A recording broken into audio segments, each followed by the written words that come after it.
Hey class, welcome to week 2. Congratulations on making it through your first week of online 3010. So today what I want to do is I want to start off this video by kind of getting into the groove of what these videos will normally be. So instead of doing all of like the kind of background housekeeping stuff that I had to do in week 1, essentially what I'm going to do in this video is the same thing that I'll do from now on, which is kind of a brief introduction and then dive into the actual material you'll be working with. All right, so I want to start out today with a quick discussion of what you've got coming up for the week. And so right now we're on our week 2 under the Project 1 folder. Hopefully you didn't have any trouble figuring out week 1, and so here we are. All right, so you've got a couple things going on for this week. Your first step is to watch this video, obviously, and start to do some of your reading. It says read student sample text. I've got those down here. We are also going to take a look at those here in this video in just a minute, but you should also go and look at them on your own just to get a better sense of this project later on. So by Wednesday, you should have done that. By Friday, you should have a draft of your Project 1 uploaded to your group folder. I'll talk about those groups here in a minute because I've assigned you all to different groups. So we'll take a look at those. And then by Sunday, what I want you to do is to complete your peer response on your group members' drafts. And so again, we'll go over that in just a minute. So before we do all that, though, I want to take a quick minute to just kind of rewind and talk about the major concepts that we have going on. We'll take a look at the project description just to make sure that you don't have any questions. And then we can dive into the actual kind of nitty-gritty stuff you'll be doing this week. And so this is the Swales Wikipedia entry I wanted you guys to read last week. And so if any of you have taken English 1020, this should be familiar to you. But if you've not, or if you did and you don't remember it, this is a good time to review because what Swales is talking about here are the general ideas that we are going to be using and that will guide all of your work this semester. So I want to think about this concept of discourse community. Now, you might be familiar with it, you might not be. Essentially what a discourse community is, it's a group of people that all behave in a certain way, communicate in a certain way, do certain things in order to achieve some sort of shared goal. And so the focus of our class then is to look at the discourse community, the professional discourse community that you want to join when you graduate, or maybe an academic community that you want to join, like a graduate program or a PhD program that you want to join after you're done at Wayne State. And so those are really the two things we're looking at, like an academic community or a professional community. And so the purpose of this class is to help you get acquainted with the various discursive practices, the communication, the writing, the things like that. The discursive practices of the field that you want to join, so you can start to learn what those things look like, how they function, why they are the way they are, so that when you get to enter into those communities, you know how to navigate those things successfully, essentially. So the idea here is that 3010 can help set you up to do well when you're ready to enter those communities. And so what Swales gives us are a set of basically a set of criteria that we can apply to any given community in order to try to figure out whether it's a discourse community or not. And so this is something I think you guys did in 1020, right, where you're doing that discourse community analysis. Essentially, what we normally work on is these first 6. Our focus will be these first 6 criteria. We're not really going to focus in on these ones because these are kind of a later addition. But what we're going to be doing is we're going to be thinking about how your community functions along these lines. So what are their common goals? What is your professional community trying to achieve? So, if you're thinking about like a medical field, like what is the general goal of people in the medical field, stuff like that. We're going to be looking at mechanisms of intercommunication. How do members interact and talk to each other? What kind of participatory mechanisms do they use to provide feedback? So if we're thinking about like this classroom setting, we use Blackboard to communicate and to provide feedback. That is called a participatory mechanism. So what kind of things, what kind of technologies does your community use? More genres, they use and possess genres. So things like a patient history form, right, is a genre that the medical field uses in order to gather information about their patients. Lexis, we're talking about jargon here, the specific kind of words that are unique to that community. So what kind of like medical language, and again, it's obviously not just medical, but that's just a good example, but what kind of lingo, what kind of jargon does your community use? And then, what is the ratio of like, experts to novices, things like that. What does the membership look like? And so essentially what we're going to be doing is we're going to be using these to help us investigate the community you're interested in.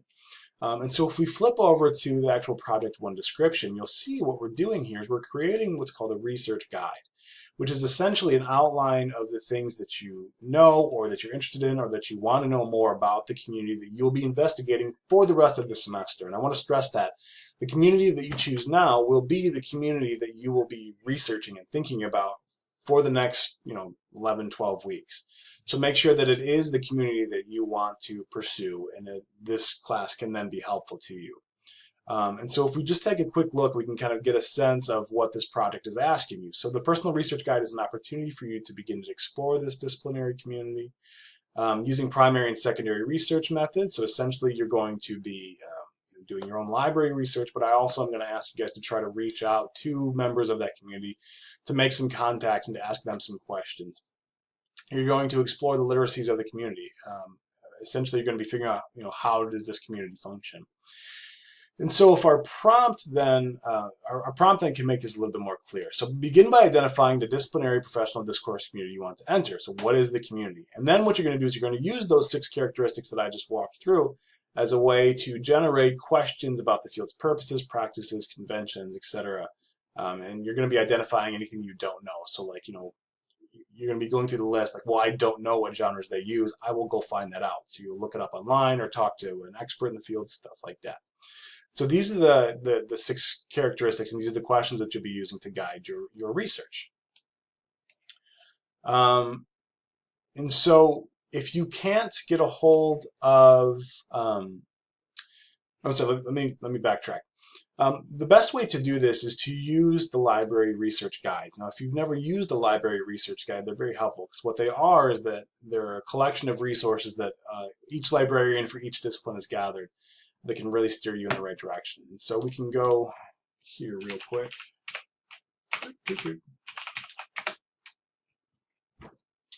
And research. Oops, skipped it.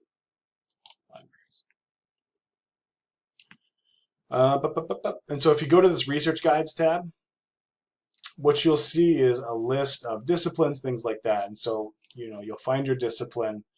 And what this is a collection of things only related to, in this case, chemistry or medicine or English or whatever your discipline is.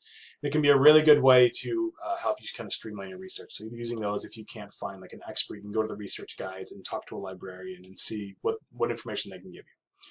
So essentially what you're going to be doing is you're going to be using these questions to guide your investigation, your kind of preliminary investigation into your community. You're going to be identifying each of these components. What are the common goals? What are some genres? What kind of participatory mechanisms do you see? And so then what you'll do is you'll use that information to do the following. So once you've conducted your research and analysis, compose a 750 to 1,000 word research guide that includes the following information. The 6 characteristics we just talked about, a definition of the community. So like, how does this community define itself? 3 major communicative practices, a list of participatory mechanisms, so like how are these people interacting with each other, and so on. So these are your minimum requirements. Now, essentially what you're doing is you are just describing how your community is fitting each one of these criteria. So what are the common goals? What are the genres they use? What is an example of some of the jargon they use? And so to make this more clear, we have these student samples. And so if we click down here and open this up.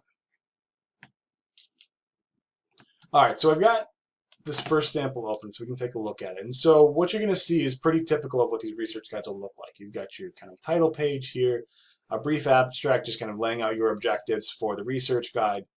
And then it's boom, just jumping right into the criteria. So criteria 1, common public goals. It's giving us a definition of the public goals, giving us examples of how people communicate, different genres they use, and kind of examples of different jargon, stuff like that. And then you're going to end with a couple questions. And so what are some issues that you're interested in relationship to this community? So what kind of things about this community really get you hooked? Why are you interested? And so in this case, this person's interested in like stress. So like, what level of stress does this field put on the professionals? What methods do social workers use to stop cycles of abuse? Stuff like that. And so what are some questions that interest you, or what are some topics that interest you about your community? So that's one example, and we can take a look at the other one just for a little bit more clarity.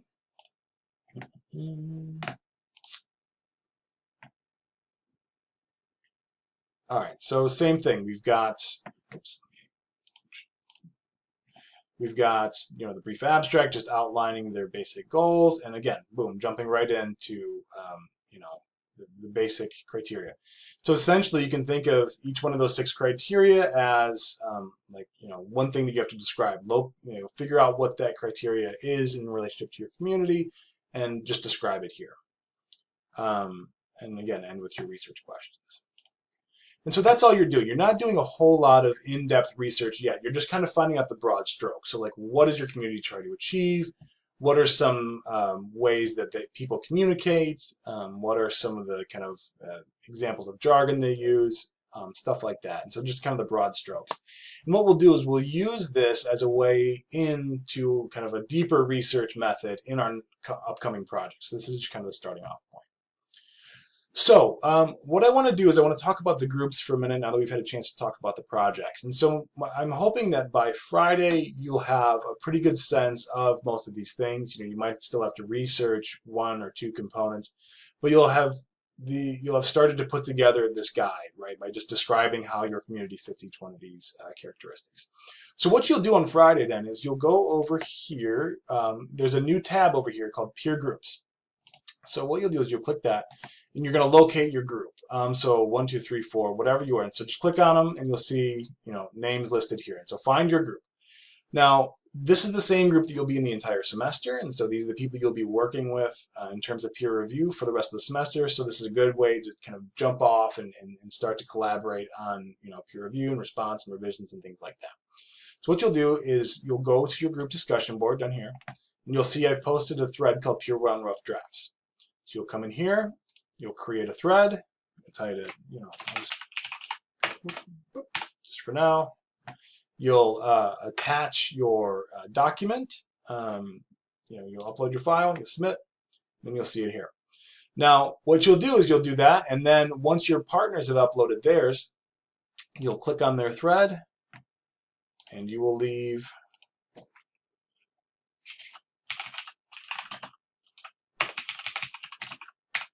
whatever kind of feedback, generative feedback you want to give them, whatever kind of notes. Now, what I'll do is I can post a kind of a guide for how to respond, some useful things to look at, stuff like that, and you can respond to those questions. Or if you see something while you're reading that you think is really important, you can do that. Now, what I want to stress is that this group interaction counts towards your final grade, so make sure that you are providing generative feedback. Also, if you find that you're like the only one in your group posting things and no one else is posting, you're not getting good feedback, email me and we'll figure something out and we'll fix it. Okay, so just to recap, by Friday, find your group, go to your discussion board, post your rough draft, and then by Sunday, you should have posted your feedback to everyone else's draft. Cool? All right. So let's take one more look just to make sure that we're good. All right, so again, just kind of keep up with the reading as we go, because the reading will help kind of illuminate any questions you might have about a lot of the work that we're doing. Upload your draft by Friday, complete your peer response by Sunday. Probably tomorrow I'll have your first blog and your quizzes all done and good to go, so you should be good. Also, I know some of you are waiting on I know they do like a confirmation thing for course participation now for like financial aid stuff.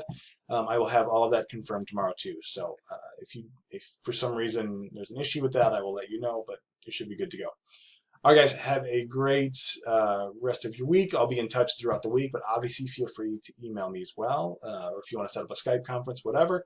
And I will talk to you guys later.